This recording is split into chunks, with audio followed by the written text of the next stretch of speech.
Hello, my friends. Welcome to our first edition of Uncle Sam's Senior Corner. Our podcast is meant to deal with certain issues which affect senior citizens and to an extent even young people because sooner or later they're going to get there.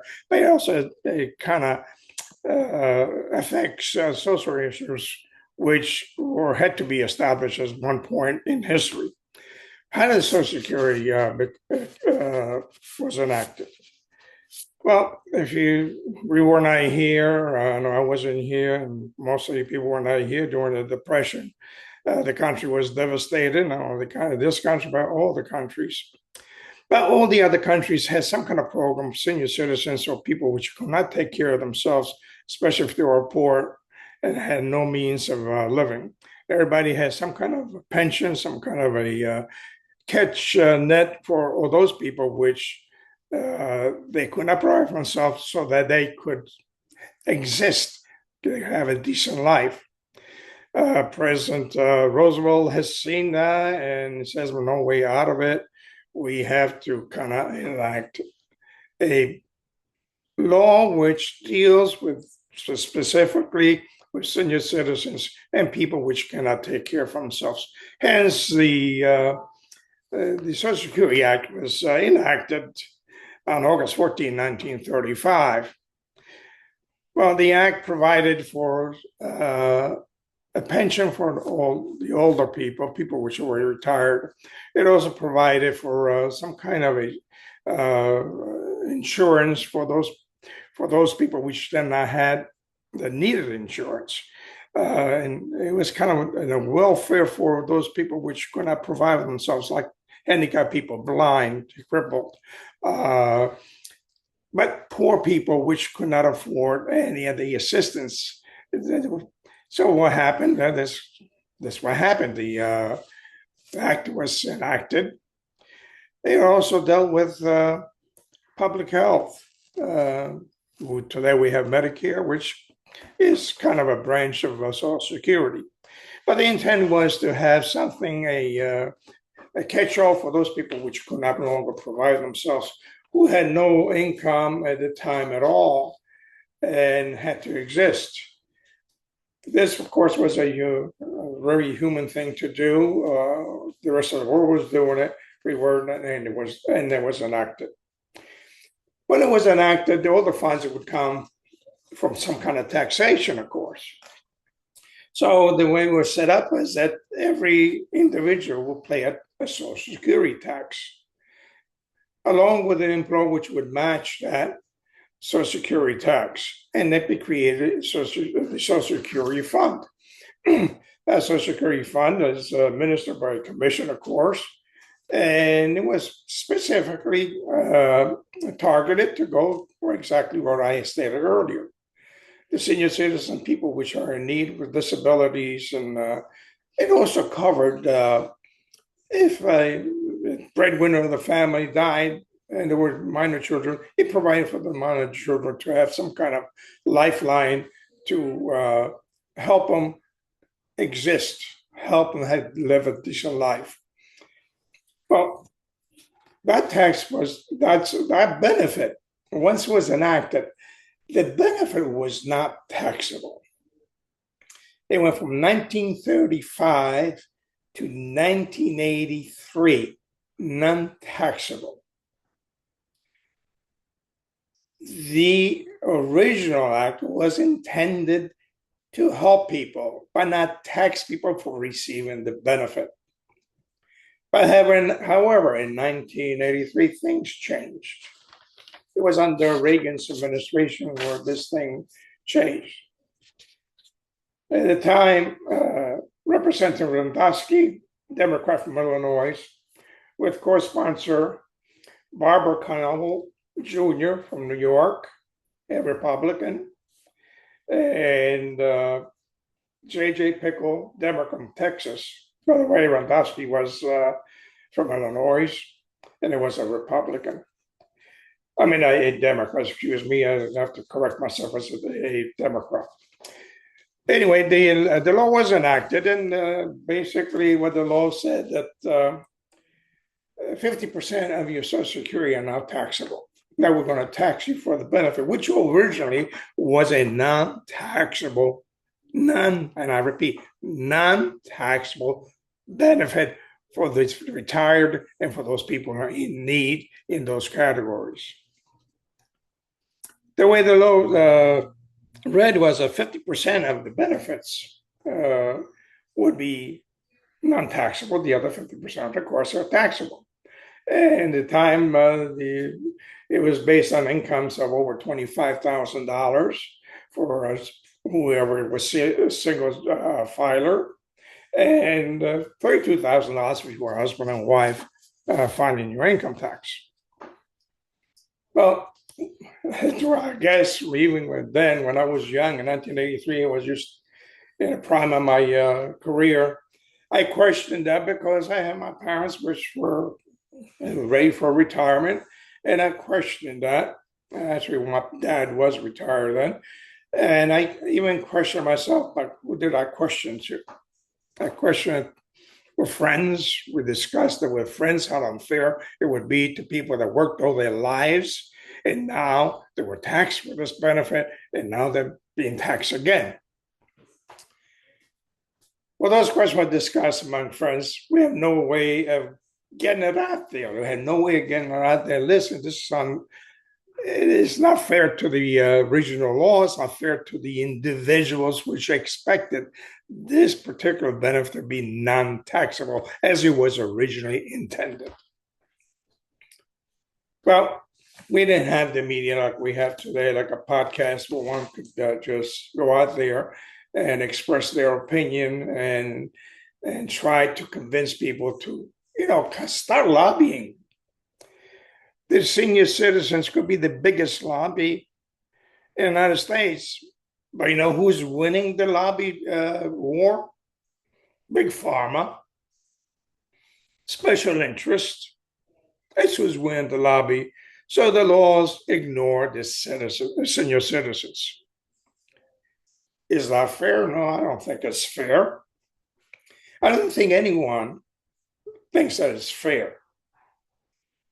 But going on for the history of this taxation on Social Security, in 1993 now, and that was another year which was a blow to the senior citizen, when a budget reconciliation act was passed, where again they attacked Social Security benefits.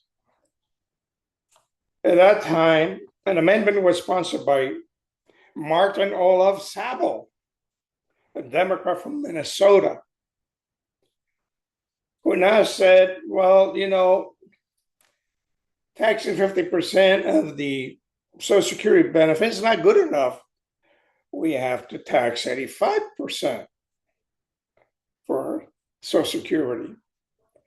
And the amounts changed. Anyone who was single will be $34,000, and anyone who was married was $44,000. Of course, this was deposited in the Medicare Hospital Insurance Trust Fund. Well, again, our representation was not there to make this objection. Although some of the real poor probably did not pay any tax, but these are people which were also receiving welfare because they were so poor. But the middle class or the lower upper middle class, people which were within the middle class level, they lost the benefits. Their benefits were attacked by an increased tax in Social Security. Basically, when the U.S. government sets up a budget, they go scrambling to find money where they could find it. And unfortunately, Social Security has always been attacked. And that's where I am today. I'm just kind of a little fed up with the politics when they come to your door, knock on your door and say, give me your vote, we're all for senior citizens. And then they go down to Washington, and guess what they do? They forget about us. They only remember the big contributors to their cause. They don't remember us. Yet, we have a very strong or very large constituency of senior citizens today. The lifespan is a little longer, and we kind of are up there in a very strong position to be a strong lobby. But yeah, we're not working. Yes, there are organizations which proclaim they will join our organization because we're going to be fighting for senior citizens. The only thing I've seen in those organizations is that they are self-serving. They want your membership, and then they go all the way out with their programs of selling you insurance and selling you everything else to benefit their own cause and forget about their senior citizens. We senior citizens, we should learn that we should unite, and there were many of us, to start fighting for something right, to start letting our legislature and our politicians, whoever gets elected, that half truths are now full truths. I'll give you an example. We'll come to modern day issues. The big, beautiful bill. Yes, it's a big, beautiful bill. And yes, there are some good things in there which help all Americans. However, what really upsets me, and I get upset, I'm sorry if I raise my voice, is that there is no true truth to free, tax-free Social Security. It is a half-truth. There is no taxes on tips. It is a half-truth. There is no taxes on overtime. And that is a half-truth. Well, what do I say that? Did you really read the law? Did you really read what it says? It is not a tax-free tip. There's limitations. And all it is a tax deduction. So it is true. There is a benefit for Social Security, for tips, for overtime. However, politicians must stop to say there is no tax on Social Security, no tax on tips, no tax on overtime. That's a half-truth. Call it what it is. It is a tax deduction with limitations. This information is given not for the learned friends of mine. You already know that. This is meant for the common person, which does not read these laws, does not understand these laws. What they believe is the pundits on TV, the commentators, and the politicians. Politicians from the top down, and I mean the very top down, making these misstatements.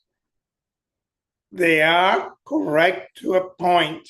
I call it what it is. It is a tax deduction. It is not tax-free. Well, I hope I gave you some information. I hope that information now you kind of incites you to go and really look at the current laws. And I hope that maybe I kind of give you a little incentive to do more research when politicians make statements. There's an old Indian saying, Politicians speak with a crooked tongue, half truths. We want the full truth. This is why our motto is the truth marches on. Now let's talk about how this is going to affect young people. They say that Social Security is going to be bankrupt in 10 years, 20 years. I don't believe that. If they start loading more recipients which do not qualify under the original Social Security Act who qualify for that benefit, then you're depleting the resource. How does Social Security work? I receive a pension. Father dies, the children receive some kind of benefit. Medicare, yeah, we receive Medicare. But how is it paid? Social Security basically is paid through payroll taxes, which means our children are paying for our pension today, which I think if it was Social Security was properly managed and invested, they wouldn't have to. Did you know that the federal government uses Social Security fund for budget items which need funding? What it really does is, rather than go to the public and borrow money to pay for those supposedly programs, they borrow from Social Security. Of course, they borrow using U.S. Treasury notes or whatever. So anything which is related to a loan to the government. So it kind of is the government's paying themselves interest and so forth and so on. But my opinion is, well, if those funds were invested in a more higher return, I think Social Security would have been doing a lot better, just like my annuities are doing a lot better. But that's another issue. Those issues I used to approach when I was young, when I was paying the maximum, or at least 40 years maximum Social Security tax. What I used to say, I could put in a high yield return program and be better off when I retire than paying the Social Security tax. I had no choice. You paid it, whether you work for somebody or if you were self-employed, you paid it and you're paying it. Figure it out, people. Put that money into a high yield, even annuity for retirement, and see how much that multiplies for a period of 40 years of work. You'll be astonished at what you find. But that's not here or there. Where we have a Social Security and you cannot discontinue it because whoever's paying now, you young kids deserve it because you're paying for us. The only thing it's really creating is that not only my kids are paying for us, but even our grandchildren and their children will be paying for us. And sooner or later, this government must realize that it has to come up with a different solution. Just like all other governments which had some kind of Social Security prior to ours. They find funding, but not directly by taxing their retired people and their benefits. Think about it. I work a lifetime. I pay taxes, so I don't have to worry about having income when I retire. Then I retire and I find myself, after a period of years, that my benefit are being taxed. Of course, that's not a real good thing to me because I said, well, where are we going with this? And we have gone to that point. But this doesn't apply just to federal government. Go to your state pensions and see what happens. It's the same old garbage. States, they raid the pension system, public employees' pension system to fill the gaps in their budget. They call on they borrow. We borrowing from them. Really, it really works. Well, the real truth is the government's gotten too big. That we're spending money like it's water. Where's this money coming from? We all know they just print paper and that's it. And we know that our value of my pension value is, from the time I retired to now, is reduced by 30%. Buying power, 30% buying power is gone. Remember that politics and politicians never tell you the straight truth. It's a half a truth. I'm here to tell you the full truth and to tell you that the truth marches on. In the coming weeks, we'll be dealing with issues like this. This is just a sample where we're going, or we're trying to attempt to educate those which are uneducated on certain issues. There are so many, you just can't fit in one program. You need timely and time again to publicize, attack one issue at a time, and inform those people they are uninformed to really try and dig into it and understand what programs and how these programs are paid for and how these programs affect you. And most of all, senior citizens, we must unite. We must let our legislators know that we are the forgotten citizens of this country. I know that many politicians wish we were gone already, but that's not what God said. God gives us life, and God will take life. And the politician must understand this, that as long as we're here, you just cannot ignore us. Thank you for watching this podcast. I'm looking forward for our next telecast, and hopefully membership will come, will increase, and will stay tuned to us. We're dealing with this issue, different issues, anywhere from Social Security to the current situation politically, the current situation of society, the current situation of vast movements, how it affects us, and how it will affect us if we don't do just to stay quiet and do nothing. We need to get our voice out there.